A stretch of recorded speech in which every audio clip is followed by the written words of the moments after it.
안녕하십니까. 이제 돈 버는 부동산 시간입니다. 어제부터 날씨가 이제 제법 쌀쌀해진 게 겨울태가 납니다. 이제 겨울이죠. 이제 추워서 못 살겠다 소리 나올 날씨가 될 것 같습니다. 자, 오늘은 재개발, 재건축 전문 로펌이죠. 법무법인 센트로의 전세경 변호사님과 함께 지주택 얘기 또 해보도록 하겠습니다. 이 지주택이 위험성, 굉장히 리스키한 사업이다라는 건 늘 말씀드리고 있지만 이게 확률적으로는 떨어지지만 성공하는 사례가 있으니까 지방도 지금 아직도 이 지주택, 지주공동사업, 지역주택 조합사업을 굉장히 많이 지금 예전에 비해서 전년에 비해서 굉장히 많이 진행이 되고 있다고 합니다. 또 서울도 일부 지역은 지주택 사업을 지금 계속 진행하고 있는데요. 글쎄요. 일단은 지주택 사업 같은 경우에는 지금까지 리스크에 대해서 쭉 체크를 해봤는데 일단 지주수가 많든지 아니면 토지 소유권을 또는 동의서를 받지 못한 사업은 뭐 굉장히 리스키한 사업이다. 이제 계속 위험성에 대해서 말씀드렸는데요. 자, 오늘은 성공할 수 있는 사업, 지역주택조합 사업이 성공할 수 있는 확률이 높은 과정 중에 하나가 바로 지구단위 계획 수립이라는 과정이 있죠. 지구단위 계획을 수립을 하고 나면 이제 지구단위 계획구역 수립이란 건 예전에는 1종, 2종 이렇게 지구단위가 나누어졌었어요. 그래서 도시지역은 1종, 비도시지역은 2종 지구단위 계획을 수립해서 그러니까 아예 섹터별로 나눠서 지구단위 계획구역이라는 용어 자체는 섹터를 나눠서 규제나 완화를 해주는 거죠. 법으로 정해서 이거는 이렇게 해라 아예 정하는 거죠. 그래서 건폐율, 용적률, 층수 또 용도지역에 정해지지만 지구단위 계획에 의해서 지정이 되는 굉장히 지금 많이 서울 시내에도 굉장히 많은 지구단위 계획구역이 지금 지정되어 있습니다. 이 지구단위 계획구역을 수립을 한다면 이거는 가는 사업이라고 보는 일반적인 이제 시각이 있는 거죠. 자, 앞에 설명이 너무 길었습니다. 오늘 저희한테 또 좋은 정보 주실 분은 법무법인 센트로의 전세경 변호사 나오셨습니다. 안녕하십니까? 네, 안녕하세요. 제가 앞에 설명이 좀 길었는데 아닙니다. 오늘 말씀해 주실 게 이제 지구단위 계획을 얘기해 주실 건데 지역주택 조합도 일반적으로 이제 재개발처럼 재개발은 구역 지정하고 이렇게 하지만 지역주택 조합의 앞전 단계에서 지구단위 계획 구역으로 지정이 된다면 사업이 가는 확률이 높아지겠네요. 네, 그래서 전 오늘 좀 긍정적인 얘기를 해보려고 이제 그런 취지로 오늘 이제 이 자리에 또 나왔습니다. 왜냐하면 어차피 지금 많이 이제 하고 있고 이왕 한 것도 잘 되면 좋고 그렇죠. 지금 문제가 많은 데는 빨리 시정을 하거나 빨리 청산을 하거나 이렇게 돼야 되는데 제가 이제 이 지구 단위를 논하기 앞서서 크게 전국적으로 대한민국에서는 지역주택조합이 두 가지 유형으로 성패가 갈리는 것이 서울시나 경기도는 맞습니다. 이 지구 단위가 통과가 돼야지 여기서 높은 아파트를 짓고 개발의 가능성을 꿈꿀 수 있는 것인데 이제 그게 통과되면은 그리고 이제 지주들이 이제 같이 동의를 해주면 사실 지주택은 순식간에 올라갑니다. 그렇죠. 정말 순식간에 올라가. 빠르고 싸고. 그러니까 이게 유혹적일 수밖에 없죠. 그런데 지방은 이제 큰 지주들이 거의 대다수를 차지하고 있는 곳이 많기 때문에 한 두 사람만 이제 설득하면 되는 거예요. 그렇게 되면은 그 두 사람 설득하고 또 자리만 철도나 이제 지하철 KTX나 이런 것들이 닿기만 하면 지구 단위도 금방 받아요. 사실 또 이런 지방은 지구 단위가 금방 통과되는데 문제는 여기는 사람들이 조합원 가입을 안 하거나 분양률이 떨어지는 거죠. 여기 피가 붙겠어? 그렇죠. 여기가 되겠어? 그러니까 이제 그런 데는 조합원님들 모집하는데 이제 혈안인 거죠. 이게 약간 성패가 조금씩 다르더라고요. 그런데 이제 오늘 이제 말씀드리는 이제 서울 경기도 같이 이제 핫한 구역에서 이런 지구 단위 같은 경우를 이제 말씀을 드리면 특히 서울시에서도 그렇고 이 지구 단위가 통과되려면 우선은 이제 예를 들면 여기 조그만 섹터 이 구역에 사시는 지주분들이 가장 처음으로 여기 지구 단위 통과될 수 있도록 이 개발에 대해서 나는 동의를 합니다라는 그 동의서를 다 찍어 주셔야 되는데 그 다음에 이제 토지 사용 승낙서, 토지 사용 동의서, 그리고 그 다음에 이제 토지에 대한 매매 계약서. 그게 처음에 지금 지주택 요건이 몇 퍼센트? 95%인가요? 그 조합을 설립하는 거는 80%. 조합 설립 요건은 토지 사용 동의서가 80%죠. 이것도 동의서로도 가능됩니까? 네. 80%. 네. 근데 이제 나중에 네. 사업 계획 승인 날 계획 때는 승인 매입을 95%. 그런데 그 매입이 95% 일어나려면 돈 많이 준다고 하면 누가 안 팔겠습니까? 그렇죠. 그럼 대출이 대거 일어나야 되죠. 예. 그러려면 앞에서 지구단위 통과돼야 되고 조합 설립되기만 해도 대출이 많이 일어나요. 그렇죠. 그러니까 이제 사실 이 단계만 순차적으로 밟아주면 돈이 도니까. 근데 이 초반부터 지구 단위를 위한 동의서부터도 지주분들이 멈칫하고 사실은 이 땅 작업을 하시는 시행사 분들도 지구 단위 동의서랑 토지 사용 동의서 그다음에 매매 계약서 3개를 한 번에 받으니까 지주들이 두려운 거예요. 그렇죠. 인감까지 처음 봐고 막 예. 이러니까 땅 뺏기는 것 같아서. 그래서 사실은 좀 이렇게 처음부터는 지구 단위를 일단은 좀 통과시킬 수 있도록 지주분들을 설득을 해서 땅을 뺏기는 게 아니고 우리 땅의 컨디션을 높여서 더 좋은 환경으로 이제 주변 다른 구역과의 조화와 그다음에 여기 땅 상태 그다음에 얼마나 높은 건물을 지을 수 있는지 이제 이런 것들을 타진하자고 하는데 서울시 그런 요즘 정책에 의하면 도시 미관이나 뭐 일조권 이런 거를 굉장히 중요하게 생각하기 때문에 이 또 엄격하게 그냥 경관심의도 받고 그래야 되니까 까다로우니까 그거를 지구 단위 계획으로 이제 묶는 거죠. 정확하게. 네, 맞습니다. 얼마 전에 센트로에서 뭐 사업 설명회 서울에서 했다면 어떤 내용 갖고 하셨어요? 저희가 이제 물론 해약자 입장에서 주택 사업 정말 문제있다 하지만 예. 애매한 것도 있고 저기는 정말 괜찮아서 변사인 나도 하나 사고 싶은데 이런 구역이 분명히 있습니다. 예. 그리고 이제 그런 구역에서 저희한테 법률 자문이 들어오면 예. 이제 거기 그동안 사업한 것들을 저희가 쭉 이렇게 본 다음에 여기는 잘하면 될 수도 있겠다라고 예. 해서 저희가 정확한 설명들을 각 단계별로 지주는 지주, 조합원이면 조합원 이렇게 설명회를 갖는 것이죠. 그래서 저희가 이번에 자문 맡은 구역 같은 경우는 지주분들을 상대로, 예. 네, 지주분들을 상대로 가장 중요한 이 지구 단위 계획 통과를 위한 그 지구 단위 동의서를 받는 설명회를 했습니다. 가장 중요한 건 지주님들 절대 이 동의서 써드린다고 당신들의 그 땅 소유권 넘어가지 않습니다. 전혀 걱정하지 마세요. 지구 단위 계획 수립을 하기 위해선 토지 사용 동의서 몇 프로 들어가야 돼요? 이게 이제 서울시에서 이 지구 단위 통과를 하는 사용 동의서를 예. 이제 조금 바꿔서 예. 단계도 바꾸고 퍼센테이지도 바꾸고 해서 예전에는 이제 67%, 60%만 넘으면 예. 이제 통과가 됐었는데 지금은 서울시가 굉장히 엄격하게 하기 때문에 80%. 토지 사용 동의서 80%? 네네. 그런데 이제 중요한 거는 우리는 그 서울시 바뀐 정책에 해당하지 않고 그 전부터 사업을 추진했기 때문에 그게 언제쯤인데요? 그 종전 얼마 안 됐습니다. 1, 2년밖에 안 됐습니다. 그럼 그 전에부터 추진했던 데는 네. 67% 동의서만 있으면 되는 거예요? 네. 근데 이것도 사실 정확하진 않고 서울시에서 받아주기 나름인 거죠. 네. 그래? 괜찮네. 이제 서울시에서 이렇게 원하는 것들을 충족을 얼마나 해왔느냐. 그리고 이렇게 딱 맞추지도 않고 사실은 넉넉하게 받아가야죠. 네. 다시 한번 얘기해 주세요. 토지 사용 그 사업이 시행되기 전에 일반적으로 시행 사업 같은 경우에는 토지 사용 동의서를 먼저 찍어도 사업이 진행이 안 되는 경우에 굉장히 낭패를 보는 경우도 있었거든요, 예전에. 근데 지금 지구 단위 계획을 위한 수립을 위한 토지 사용 동의서 법률적으로 문제 없습니까? 지금 사실 다른 구역도 그렇고요. 서울시 내 유명한 몇 구역은 그 사무실 가보면 예전에 토지사용 동의서 이만큼 받아놓은 그렇죠. 거 엄청 많아요. 네. 근데 사실 그것 갖고도 구청에서 별 문제를 삼지 않으면 통과가 되기도 해요. 그런데 분위기가 안 좋거나 지주택 때문에 골머리 썩는 구청들은 엄격하게 봐서 다시 받아오세요. 그렇죠, 이러기도 해요. 그렇죠. 네. 그러니까 이제 사실은 약간 애매한 것들이 좀 있죠. 네.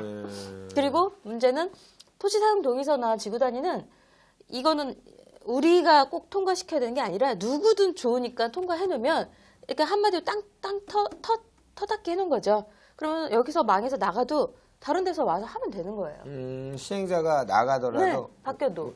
이 땅은 규제가 어쨌든 풀렸고 높은 건물 지을 수 있으니 오히려 더 여기는 수익률도 좋겠다 생각하고 더 사업이 빨리 진척된다 싶어서 사실 기존 시행사가 자금력이 딸려가지고 이제 문을 닫은 경우가 있다면 자금력이 풍부한 곳이 여기 지구단위 통과했다. 그러니까 그게 지금 네. 좋은 쪽으로 얘기를 하셨는데 예전에 어떤 경우들이 지주택에 문제가 있냐면 네. A 사업자 A 이제 지역이 있어요. 지주택 사업을 하는데 네. 아까 얘기한 것처럼 토지 사용 동의서나 뭐 이런 거를 일부 받았었는데 예를 들면 80% 요건인데 네. 반밖에 못 받았어요. 근데 이 사람들은 실제는 이 사업을 영위할 마음이 없었던 거예요. 돈만 먹튀를 하려고 그랬던 거예요. 네. 그래서 40%만 받고 네. 이 사업장을 넘겨버려요. 네. B한테 맞아요. A가. 네. 그럼 이 B는 양도를 받은 건데 네. 기존에 있던 이 40% 동의를 해준 사람에 대한 지위가 승계가 안 돼요.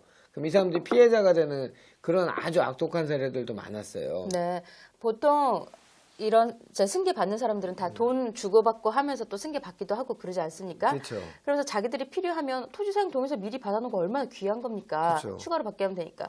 대다수는 승계 계약서를 쓰는데 문제는 지주들이 승계를 싫어하는 경우가 더 많죠, 사실은. 그렇죠. 네. 그럴 수 그러니까 지주들이 이렇게 옛날에 받은 거 효력 없어. 난 그때 잘 모르고 써줬어. 그러니까 그렇든 또는 사업장이 신규 그 양수를 받은 덱은 이거를 인정을 안 하고 예를 들면 새로 사업장을 받은 사람 입장에서는 기존의 40%를 인정 안 하고 신규 사업자를 예를 들면 이때 분양가 1,000만 원인데 1,200만 원에 한다 그러고 새로 다 받는다는 얘기예요. 그러니까 이 40%는 네. 날아가 버리는 거예요. 그럼 이 사람들이 들어간 돈은 A하고 A 사업자하고 민사건만 되는 거예요. 네. 형사건이 안 되고. 왜냐면 네. 사업을 추진하려다가 안 됐으니까 형사건은 안 될 거 아닙니까? 그러니까 민사건이니까 얘네가 먹튀를 해버리니까 이런 피해자들도 많았었어요. 예전에는. 그럴 수도 있겠 어떤 말인지 아시죠? 네네네. 일단 계약서를 승계 언제나 이 사업하는 시행사들은 바뀔 수 있다는 전제하에 예, 예. 모든 서류를 쓰는 게 일단 좋겠죠. 좋습니다. 네. 네. 토지 사용 동의서와 지주들 그리고 지역주택조합 사업의 시행자와의 관계 요거는 우리 전 변호사가 달아준 제목입니다. 요 네. 관계에 대해서 좀 얘기해 주세요. 네. 그렇죠. 이것도 사실 뭐 지금까지 했던 얘기에 예, 뭐 예. 이제 거의 요약을 해놓은 것이긴 한데요. 그 지주분들을 이제 지주분들을 설명회를 나가면 그분들의 마음을 헤아려야 되잖아요. 예, 예. 내가 지주 입장이라면 과연 지금 2단계에서 무엇이 걱정인가? 그렇죠. 네, 이런 생각을 해서 이제 그 얘기를 먼저 하는 거죠. 지금 사실은 이제 뭐 예를 들면 사당이나 이제 동작이나 이제 뭐 핫한 구역이 아니라 이제 약간 이제 뒤에 쪽에 있으신 분들은 그 집안채가 전 재산이에요. 그렇죠. 네. 그 집안채가 전 재산이시라서 이걸 갖고 뭐 2개, 3개가 해서 투자하고 이럴 생각이 아니시라 그리고 오랫동안 살았던 이 동네에 대한 애착과 그다음에 뭔가 이제 그동안 쌓아온 인맥과 그다음에 예를 들면 장사를 하셨던 분들도 그렇고 많은 것들이 있기 때문에 지금 개발은 한다고 하는데 그래 너무 낙후되긴 했는데 동의는 해줘야 될 것 같은데 땅은 소유권은 문제가 없을까? 그리고 한편으로는 나도 이 동네에 아파트 멋지게 들어서면 나도 여기서 살고 싶은데 나도 여기서 살 수 있는 방법이 있나? 이거 재개발 재건축이 아니라고 하는데 그러면은 지역주택조합 왜 다른 외지인들이 와서 내 땅 갖고 자기들이 북치고 장구치고 난리를 치고 있는 거지? 도대체 자기들끼리 뭘 하고 있는 거지? 그러면서 나보고 사용동의서를 써주라고? 이게 뭐 어쩌라는 거야? 뭐 약간 이렇게 되는 거죠. 이 정말 지주들의 네, 맞아요. 예, 정말 솔직한 생각이에요. 그러면 지주택이 이제 올라가는 방법 중인데 외부 조합원님들의 그것들이 사실은 대다수지만 서민 아파트를 위한 게 대다수지만은 거기 사시는 지주분들도 거기 그 아파트 들어가 사실 수 있어요. 그렇죠. 그리고 상당수의 많은 분들은 그 토지 거래를 하시면서 분양권 1개, 심지어 막 2개씩 해서 그 가격을 맞춰가지고 토지 매매 계약을 하기도 합니다. 이제 그러면 이제 그 조합에서 뭔가 이분 지주들을 당신이 원하는 게 뭐죠? 이렇게 하면서 안전하게 분양권도 확보해주고 뭐 예를 들면은 토지 매매 대금도 뭐 문제 없이 진행해주고 이제 이런 것들을 안심할 수 있게 설명을 잘 해주면 그리고 설득이 되게 해주면 이런 동의서나 이런 것들을 잘 써줄 텐데 뭔가 수상하고 뭔가 불안하고 뭐 이렇단 말이죠. 그런데 이런 걸 다 차치하고라도 현재 매우 초기 단계에 받는 이 지구 단위 동의서 정도는 서로 좋은 거기 때문에. 그러니까 돈 안 받고 써줘요? 그렇죠. 토지 계약서도 안 받고. 네. 그런데 어디 구역은 매매 계약서 계약금 받고 쓰는 데도 있긴 있어요. 네. 그런데 다들 그렇게는 안 하고 불안해서 일부러 지주가 계약금을 안 받아요. 불안하다고.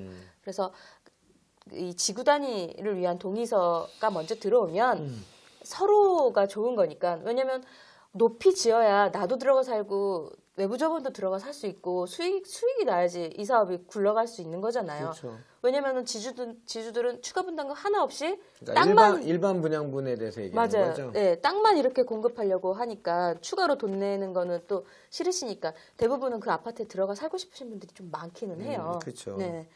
그러니까 이제 그런 이해관계를 모두 조율하는 차원에서라도 지구 단위 동의서는 나도 좋고 사업 시행하는 사람도 좋고 외부 지원번도 좋고 이게 통과돼서 지구단위 통과되고 조합 설립까지만 돼도 대출도 되고 분양도 되고 지주분들도 이제 좀 더 현실적으로 여기 들어가 살까 아니면 돈을 더 많이 받고 빠질까를 구체적으로 논의할 수 있는 단계에는 이르는 건데 너무 조심하다 보니까 초반에 아무 동의도 안 해주시는 거죠. 자, 정리해 보겠습니다. 일단 지역주택조합 사업이 굉장히 위험성이 크다고들 경각심을 많이 주는 사업인데 이게 만약에 갈 수 있는 방법 중에 하나가 바로 지구단위 계획을 수립해서 조합 설립을 그거를 인가인가요?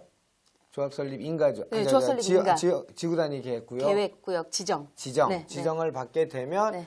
이제 사업체로서의 이제 완성이 되는 거죠. 그러면 지금 전세경 변호사 얘기는 만약에 지구단위 계획구역이 그 동네가 그 지역주택 사업을 위한 지구단위 계획 수립 지역이 된다면 가는 사업이라고 간주하고 일반 만약에 지금 있는 사업자 그러니까 이거는 조합원이 다 사업자잖아요.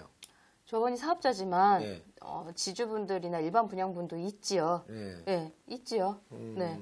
하여튼 지구단위 계획구역 수립을 위한 동의율이 한 80% 정도가 서울시 조례로 한 80%가 필요한데 그 도장을 찍어줘도 되냐 안 되냐 이제 이 얘기를 오늘 갖고 얘기하는 건데 일단은 우리 전세경 변호사 말씀은 지구단위 계획구역 수립을 위한 동의서는 이게 물론 이제 체크해야 될 부분들이 여러 가지가 있겠죠. 어떤 분들이 사업을 그 조합장이 됐든 그 가칭 조합 추진위원회가 됐든 거기서 추진하는 분들이 어떤 분들이며 이 사업을 어떻게 진행할 거며 일반 분양분은 얼마여서 자기 개인들의 부담하는 부분이 어느 정도 물론 이제 그거는 저번 시간도 얘기했지만 가지 않는 사업이 된다면 이게 바로 리스키한 그런 부분이죠. 처음엔 싸게 들어갈 줄 알았는데 추가 분담금이 계속 나와서 계속 금액이 얼마 확정이 안 되고 이제 이런 문제가 있는 건데 하여튼 어렵습니다. 하여튼 어렵고 정말 신경 많이 써야 되고 내 전 재산이고 내가 들어가 살아야 될 집이니까 꼭 이제 지역주택조합 사업이나 뭐 그 지구단위 계획 수립을 해 토지 사용 동의서 이런 거 찍기 전에 찍어도 문제가 법률적 문제가 없지만 찍기 전에 꼭 우리 법무법인센터에 우리 전세경 변호사 같은 전문가들하고 상의하고 자문 받아서 그런 행위를 하시는 게 좋을 것 같습니다. 뭐 오늘 하여튼 토지 사용 동의서 요거에 대해서 얘기하신 거죠? 네네네. 그러니까 이제 매매계약서랑 별도로 그쵸. 이 동의서는 서로가 윈윈하는 것이니 크게 걱정하지 않으셔도 된다. 지구 단위를 위한 토지 사용 동의서. 근데 동의서가 한 번만 나가면 그 말씀이 맞는데 안 되는 사업장은 네. 사업 주체가 바뀔 때마다 토지 사용 동의서를 다시 찍어준다든지 그때마다 땅값이 올라가든지 여러 가지 문제들이 많았었어요. 이제까지는. 그래서 하여튼 여러 가지 문제점이 있을 수 있지만 원래 그 맛있는 과실은 얻기가 참 어렵잖아요. 그렇게 생각하시고 이거는 그런 문제보다는 재산권의 문제니까 더욱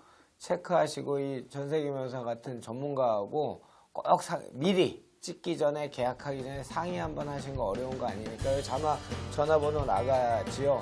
또 전화로 연락 주시면 전세경 변호사가 이 지주택이나 또 특기가 또 하나 있죠. 조상 땅 찾기 뭐 이런 것들에 관해서 전반적인 법률 검토해 드리도록 하겠습니다. 자, 오늘도 좋은 정보 주신 분은 법무법인센터의 전세경 변호사였습니다. 감사했습니다. 감사합니다.